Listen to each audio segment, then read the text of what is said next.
Hello everyone. Next concept is about structures in C language.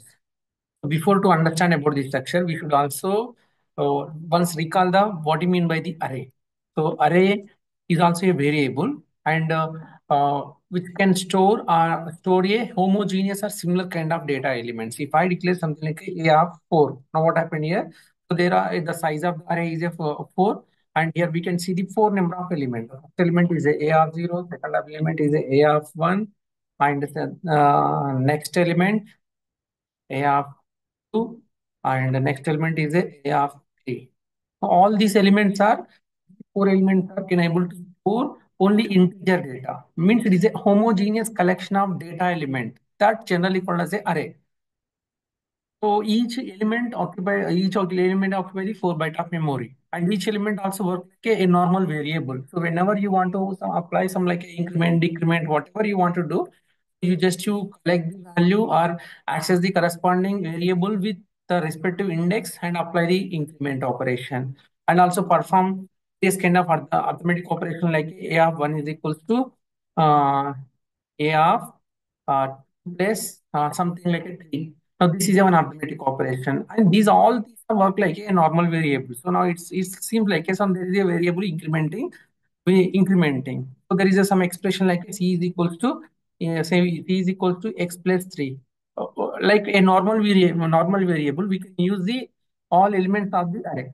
But only the benefit is that they store at the same place. It's called as a contiguous memory. They occupy contiguous memory. Means continuously the compiler will allocate a memory for all these elements. After very next of a of 0, there is a of 1. After very next of a of 1, there is a of 2. After very next of a of 2, there is a of 3. Like that, they stored a contiguous memory space, where if you want to operate the same kind of operation with a normal declaration of variables, a comma, b comma, c, like that, you have to declare some variables, a comma.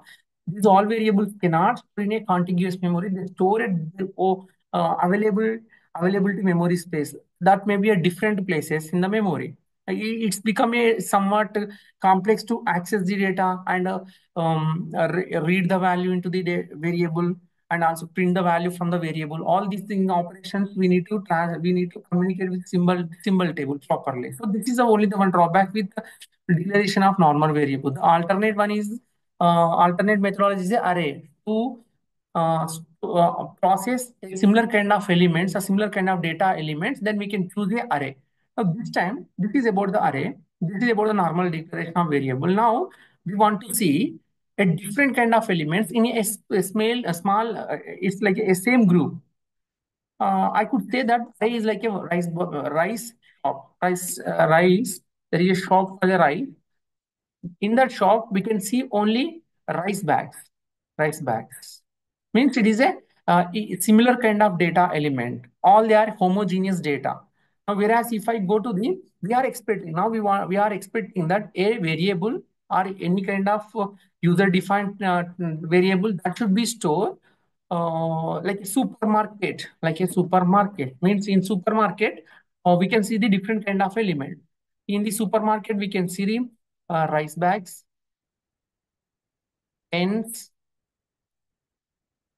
books, all different kind of items, other accessory, all they are available in a supermarket. So now we are expecting a variable. That variable store the different kind of elements, non-homogeneous kind of elements. Now we want to process by using the structure concept in C language. Let's go to the structure concept. What do you mean by structure? First, I want to define a structure. Structure is a user-defined data type. It is a user-defined data type. Data type. Okay. Next, which allows the to store the different data type, different data types or different data variables. And this also called as a record. This also called as a record. It's also called as a record or complex data type. Also called as a complex data type. So that is a general meaning of structure. Structure is a data type, user-defined type data type, which allows the store the different kind of non-homogeneous data element in the structure. Non-homogeneous, nothing but not only it, within the corresponding structure variable, we can store the integer type, float type, character type, any other type. So that is meaning of a structure. That is meaning like a structure in C. It's a basic example is a supermarket. In a supermarket, we have a various kind of items in the supermarket, like a book, pen, rice bag, other ingredients, biscuits, cool drinks, all different kind of items are there. If you go to the rice shop, we find only this homogeneous type, that is a rice bag. So now we are expecting a data variable like a supermarket variable. So that variable created by using the structures in a C language. Now how we are defining a structure? There is a keyword like a struct keyword. I'm defining a structure. So let's start with a program. Start with one program. So the program first line is a include adio dot h. This is my first line. Followed by I'm creating a template or model for my variable. First I'm creating a template or model for my variable that I will explain, make you understand very well. So start use this keyword, something like a student, something like a student data, student variable. It's a student variable. In this variable, we have what are the basic elements we can find for the student data. So first one is the int roll number. So this is a common one, int roll number. Next one, we can see another kind of data type, that is the character name. It is a different kind of data. Int is the integer type. Now character is becoming a, you want to write a name. So name will become a string kind of data by using a character data type. Next, I want to see the percentage of marks, percentage of a marks. So these are the marks will become a float data. It become a percentage of marks will become a float data. So type of data. Now, how many different kind of data elements are there? There are three different kind of data elements are there. I am closing the structure and uh, into the corresponding structure block with semicolon. Now, this is a syntax to create a model or template for a structure which cannot occupy any memory until unless you create a variable for this structure. I have not created any variable for this one. Just I have created a different structure. And what we are expecting data element, we are expecting a kind of data element that I have included in within that block. That is my a block. That's like a structure block. That block will activate. This block will activate whenever you create a variable for this. Before go to the variable, you should also understand from where we are access this structure. First, you define before the main or after the main, somewhere you have to define this corresponding block. Followed by you call functions. Now I'm writing a one function void main. In the main function, actually I'm opening this, then followed by. There are some kind of variables like I'm declaring the variable, I say a comma b. It's a normal variable declaration. Now I want to create a variable for this structure. This structure. It is a user-defined data type. It is a user-defined data type. Let's see here. I'm declaring one variable. That variable is for this structure. Now there are two a comma two variables are of which type? A comma b are integer type. Integer type. What do you mean by the integer type? It is a primitive type. It is a primitive type. Means it is a language type. Defined type. Okay, which occupy 4 byte of memory. 4 byte of memory. These all those things we know very well. Primitive type, we talk about the 4 byte of memory. It's a like primitive language defined data type. Okay. But now I want to create a user defined type for this corresponding model or block. It's a structure kind of block. Okay. Now how we are creating? See, it is a struct keyword followed by what is the type of your structure or record. The record type is a student. Now, student type, the variables are S1. Now, there is a variable created as a S1. Now, this variable type is, now what is a S1 type? S1 type, there are, let's take the two variables, S1 comma S2. There are two student variables are created. The S1 comma S1, S2 types are, types are student type. It is a student type. Do you see anywhere student type? We know that integer type. We know the float type. We know that character type, but we didn't see the student type. Now, student type, is a one user defined data type that is defined from this corresponding structure. From there, we are able to access the data. Their members are in this data type, in this corresponding student data type, student class, student block, student model. We have a three members: roll number, name, and marks. These can we can able to access from now S1 variable. We can access from the S1 variable. This is a student type. I can say it is a student S1, my S2 are student type. This is a description for the day variable, and this is a description for the normal, regular using variables. Okay. Now I want to use this structure S1 variable and S2 variable. Now, after you creating these two variables, actually what going to be happening in the memory? We should discuss now. So after creating the a comma b variable, what going to be happening in the memory? Two memory two memories are created. The references are a comma b. These memory references are one is A, one more is a B. This naturally could be happen because we know very well about this one. Okay. How many bytes which will allocate? 4 bytes of memory will be allocated. So this is all about the A comma B integer A comma B. We don't have any problem with this one because we had a lot of practice on this kind of data. Okay. Now I want to declare, after you declare this kind of user defined data type of student type, what going to be happen? Here also, memory will be created. Memory will be created. But how much of memory? Memory is equivalent to the members total memory. How many members are there? Here, two members are there. Equivalent to the total members. Memory will be created. That will depends upon members of your structure. Now there are two variables are created. That is one is a S1, one more is a S2. One more is a S2. Now S2 are created. Now in S1, what are the values you can able to access? You can have access the roll number, member, one member, and name also one member. And next one, percentage of marks. These three things we can able to access for S1. Similarly, one more image is created for S2, and S2 also equivalent to the same kind of memory, same memory, because all these this structure is carrying the or and holded with enclosed with three members. That all three members are able to access for S1 variable and S2 variable. Both are now different. Both are different. Both are not at same place. Both are different memories. Okay, na? Let us because roll number of first student is maybe different with the roll number of second student. And name also different. Percentage is also different. Actually, the memory they are occupying. The places also different. Variables are created. Now, what are these variables? Integer variable. Are they in a contiguous memory? No. These normal variables are never in a contiguous memory. So they store at different kind of places. The address of A is maybe a like a 2000. Now, address of the first base address. I'm talking about the base address. The base address of this one may be a 3000. We cannot say where they are stored. The S1 base address is something like a 7,000 base address of S1. The base address of S2 may be at 8,000. Somewhere.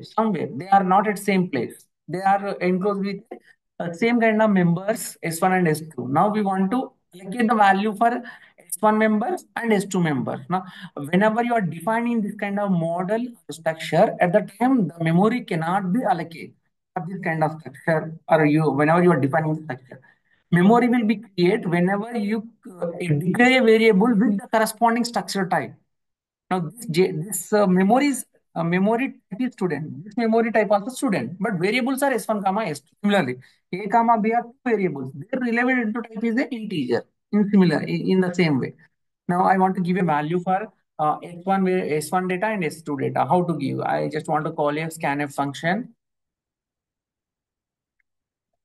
and a percentile D. First, I want to give a roll number. So address of where that variable is available. Variable is available at S1 memory. So we should use the S1 corresponding name followed by dot. Dot actually make a communication between S1 to the that corresponding variable. So roll number. Uh, it's like a communicating point for S1 object to roll number member of the member of the structure. So now we have created a roll number. So now what happened here?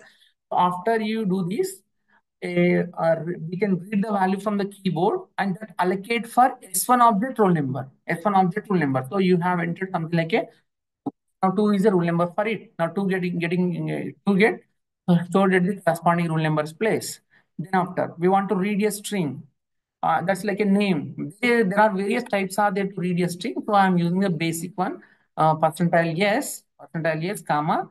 Uh, Give a name. We no need to mention whenever you call with the type specifier as a percentile yes. We no need to mention the address of. No need to mention address of. So that I'm mentioning directly s1 dot name. Here what going to be happening? Something name we are the variable read from keyboard. The name is equals to something like a xy is a name. Xy is a name. Next one. We want to read the percentage. The data variables are different type. Scanf, scanf. What is the type of the data? Float type. So percentile f, comma, percentile f, comma, address of s1 object s1 a variable dot member is a percentage underscore marks. Okay. Now three values we have entered for s1. Now what is the percentage? Something 70 percentage we have given 70 percentage. 20%. Now the values at S1, the member values are roll number 2, name XY, percentage is 70. Now we want to give a next member data. Member, sorry, next to object data. We can say it is a object or variable for the structure. So now I'm using it actually the concept similar like a class in C++ language and class in Java language. And these two languages are user the structure concept and they build a class on Java compiler and C++ compiler. So scanf. Now I want to read a rule number for S2 object or S2 reference variable for structure student. What is the type of S1 student? What is the type of S2 student? It's the address of S2 dot rule number. So their rule number may be a different with first rule number. Their rule number is equal to the rule number. Same members are there. Rule number is equals to something like 22. It's a rule number. 4 is a rule number for the second one. Okay. Next, we also allocate the value for scanf percentile yes, comma s2 dot name. S2 dot name. Now we allocate the name for S2 reference variable member. The member is a name. So there you will get a data. So the name is a some AB or something like a MN. MN is a name for this corresponding student. Now next last one is scanf, percentile D, percentile F, comma S2 dot percentage underscore percentage of marks in a particular semester. So now the percentage here we should mention the address of. But the strings you know the very well. You are not, no need to give a address of operator for the string because that is a different kind of topic. Okay. Now here the percentage will become a 64 percentage. Now see, there are two different kind of objects are created or variables are created. Their type is a student type. Their data is they are access the same set of members, but the values are different. They store at different places. Now this is nothing but a general structure, creating a structure and assign the value for the structure. Similar way, we can able to print the values by using the printf statement. It's very simple. Same thing we can able to continue the process by using the printf to print the values. I just write directly the printf percentile D for roll number /n comma percentile yes for name /n next percentile give for their respective percentage. Now s1 dot roll number comma s1 dot name comma s1 dot s1 dot percentage of marks. So I'm closing this. Now, so this is a S1. Similarly, we can able to print for student. Both are different variable now, but their type is a student type. They can able to access the members of the structure. The program is actually very easy concept, and this creates some processing of different kind of data types in a single block. As it is a opposite to the array concept. Array can able to maintain a homogeneous, but structure user defined data type can able to maintain a different kind of data element. This is about introduction of a structure with a small program. Now, you can also create a multiple number of structures, but all the structures based on your program logic you can use in your program. If you have created a 10 structures, 10 structure templates or 10 structure blocks, that all may not be used in your main programs. Based on your logic, you can include that structure into your code. Okay, next video I will explain about function call with structures and array of structures.